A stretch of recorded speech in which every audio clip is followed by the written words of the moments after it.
बारिश। शहर की कच्ची बस्ती में एक गरीब मजदूर कालू रहा करता था। कालू के घर में उसकी पत्नी जानकी थी। जानकी लोगों के घरों में झाड़ू पोछा करके कुछ पैसे कमा लेती थी और वहीं कालू किसी तरह मेहनत मजदूरी करके 2 वक्त की रोटी का जुगाड़ कर लेता था। कुछ दिनों से हो रही बारिश के कारण कालू की मजदूरी बंद हो गई थी। अरे जानकी, इस बार तो बरसात ने हद ही कर दी, रुकने का नाम ही नहीं ले रही। कुछ समझ में नहीं आ रहा, अगर इसी तरह काम पर नहीं गया तो 2 वक्त की रोटी का जुगाड़ कैसे होगा। अरे तुम चिंता क्यों करते हो, बारिश का क्या है, 1 आध दिन में रुक जाएगी और उसके बाद में फिर से काम शुरू हो जाएगा। अरे 3 दिन तो हो गए, बरसात तो रुक ही नहीं रही है और आगे भी रुकने के कोई आसार नहीं दिख रहे। तो क्या हुआ, तुम्हारा काम बंद हुआ है ना? मैं तो अभी भी लोगों के घर झाड़ू पोछा करने जाती ही हूँ। मेरे पगार से कुछ दिन तो निकल ही जाएंगे। अरे घर का खर्चा तो हम किसी तरह चला लेंगे जानकी, लेकिन ये जो छत टपक रही है इसका क्या करेंगे?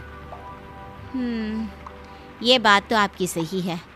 हमारी झोपड़ी अब काफी पुरानी हो चुकी है और इसके छप्पर में भी कई सारे छेद हो गए हैं। रात भर पानी टपकता रहता है। अरे मैं भी इसी बात से बहुत परेशान रहता हूँ। कहीं किसी दिन ज्यादा बारिश आ गई तो हमारी झोपड़ी टूटकर बिखर ना जाए। राम राम राम, ऐसी अशुभ बातें क्यों करते हो? अरे ऐसा कुछ नहीं होने वाला। ये झोपड़ी ही तो हमारा सब कुछ है। अगर यही नहीं रही तो हम जाएंगे कहाँ? ठीक है जानकी, जब तुम्हारी पगार मिल जाएगी तो कुछ पैसे बचाकर झोपड़ी के छप्पर की मरम्मत करवा लेंगे। शायद हमारी परेशानी कुछ कम हो जाए। ठीक है जी, अब ना ज्यादा परेशान मत हो। ये लो, खाना खा लो और सो जाओ। सुबह मुझे भी जल्दी काम पर जाना है।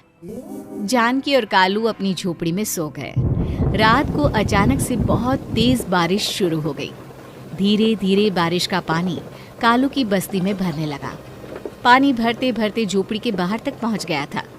सुबह के वक्त जब कालू और जानकी सोकर उठे, हे भगवान, ये क्या हो गया? बारिश का पानी तो हमारे घरों तक पहुंच चुका है। अब मैं काम पर कैसे जाऊंगी? रहने दो जानकी, तुम आज काम पर मत जाओ। ऐसे पानी से निकल कर जाओगी और बीमार पड़ गई तो लेने के देने पड़ जाएंगे। लेकिन अगर नहीं गई तो मालकिन लोग नाराज हो जाएंगे। आप जानते हैं ना, बड़ी मुश्किल से 1 दिन की छुट्टी भी नहीं देती है। अरे लेकिन जानकी, झोपड़ी के बाहर तो पूरी बस्ती में पानी भरा है, तुम जाओगी कैसे?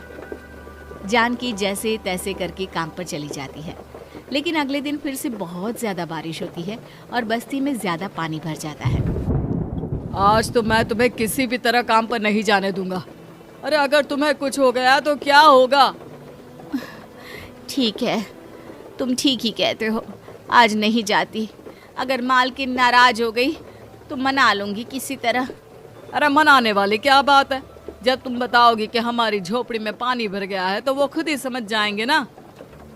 अगले 2 दिन तक तेज बारिश होने की वजह से जानकी, कालू और आसपास की बस्ती में रहने वाले सभी लोगों के घरों में पानी भर जाता है, जिसकी वजह से जानकी काम पर नहीं जा पाती।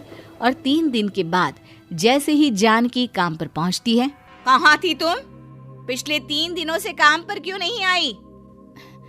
मैम साहब, क्या बताऊं, इतनी ज्यादा बारिश हो रही थी, हमारी पूरी बस्ती में पानी भर गया है और उससे भी ज्यादा तो मेरी झोपड़ी के अंदर पानी भर गया। आप ही बताइए कैसे आती मैं? इसका मतलब ये हुआ कि बारिश होगी तो तुम काम पर नहीं आओगी? ना ना, मेरे कहने का ये मतलब नहीं था मैम साहब। तुम जानती भी हो 3 दिन से कितनी परेशानी हो रही है मुझे। सारा काम मुझे खुद करना पड़ा। माफ कर दीजिए मालकिन जी, पर मैं क्या करती, आने के लिए रास्ता ही नहीं था, सब जगह पानी भरा हुआ था। बहाने तो तुझे बहुत बनाने आते हैं। जानकी देख, अगर अगली बार ऐसा किया ना तो फिर काम से हमेशा के लिए छुट्टी। अरे ना ना मालकिन, ऐसा मत कीजिए।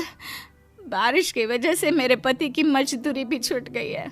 बड़ी मुश्किल से घर में 2 वक्त खाने की रोटी का जुगाड़ हो पाता है। आप मुझे काम से निकाल देंगे तो हम क्या खाएंगे? अगर इतनी ही चिंता है तो फिर रोजाना काम पर आया करो। चलो अब जल्दी से जाकर घर का सारा काम करो।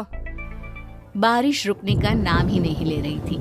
पूरे शहर में बाढ़ जैसे हालात बन गए थे, लेकिन नौकरी जाने के डर से जानकी किसी तरह रोज काम पर जाती थी। एक दिन जब जानकी काम करके अपने घर लौट आई तो अचानक उसकी बस्ती में कुछ लोगों का शोर सुनाई दिया। अरे लगता है बाहर कुछ हुआ है, मैं जाकर देखता हूँ। हाँ हाँ, पता तो कीजिए, ये बस्ती में लोग इतना शोर क्यों कर रहे हैं। बाहर जाकर कालू ने एक आदमी से पूछा, अरे क्या हुआ भाई, इतना शोर क्यों मचा रहा है? अरे क्या बताए भैया, अपने बस्ती के बाहर एक पुल टूट गया है और वहाँ पर एक कार फंसी है। थोड़ी देर में अगर किसी ने नहीं बचाया ना तो वो कार पानी में बह जाएगी। हाँ? ये क्या कह रहे हो भैया, कार के अंदर कोई है क्या? हाँ, कोई औरत बैठी है, अकेली है, बहुत रो रही है बेचारी, मदद के लिए बुला रही है। अरे तो हमें जाकर उनकी मदद करनी चाहिए ना। अरे लेकिन इसमें बहुत खतरा है, हमें अपने आप को बचाना चाहिए, पानी कभी भी हमारी बस्ती की तरफ आ सकता है। अरे तुम्हें नहीं चलना तो मत चलो, लेकिन मैं तो जाकर उस औरत की मदद जरूर करूंगा। कालू उस जगह पर पहुंचता है जहां वो औरत कार में फंसी हुई थी। वहां पर पानी का बहाव बहुत तेज था और सारा पानी कालू की बस्ती की तरफ ही आ रहा था। कालू ने एक बड़ी सी रस्सी को पेड़ से बांध दिया और दूसरे सिरे को कार की तरफ फेंक दिया और उस औरत को रस्सी के सहारे बाहर आने के लिए कहा। तभी वहां जानकी भी दौड़ती हुई आई। अरे ये तो मेरी मालकिन है, जिनके यहाँ मैं काम करने जाती हूँ। अरे मैडम जी, आप डरिएगा मत, आपको कुछ नहीं होगा। आपकी गाड़ी को भी मैंने रस्सी से बांध दिया है। थोड़ी देर में पानी का बहाव कम हो जाएगा, फिर हम आपकी कार को भी बाहर निकाल लेंगे। क्या तुम जानकी के पति हो?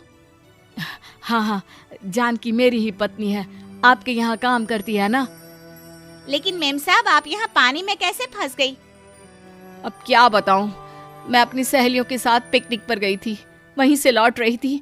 अचानक पानी का बहाव तेज हो गया और मेरी गाड़ी फंस गई। अरे कोई बात नहीं मालकिन, अब ना आप बिल्कुल सुरक्षित हैं।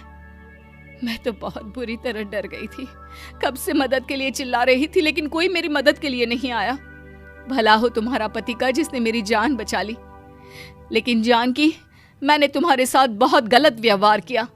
इतने खराब मौसम और बाढ़ में भी तुम्हें काम पर आने के लिए कहा, नौकरी से निकालने की धमकी भी दी, और तुमने मेरी जान बचाई।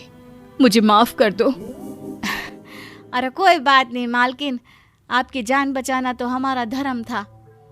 देखो जानकी, तुम्हारी झोपड़ी में जो भी नुकसान हुआ है उसके लिए मैं तुम्हें पैसे दूंगी।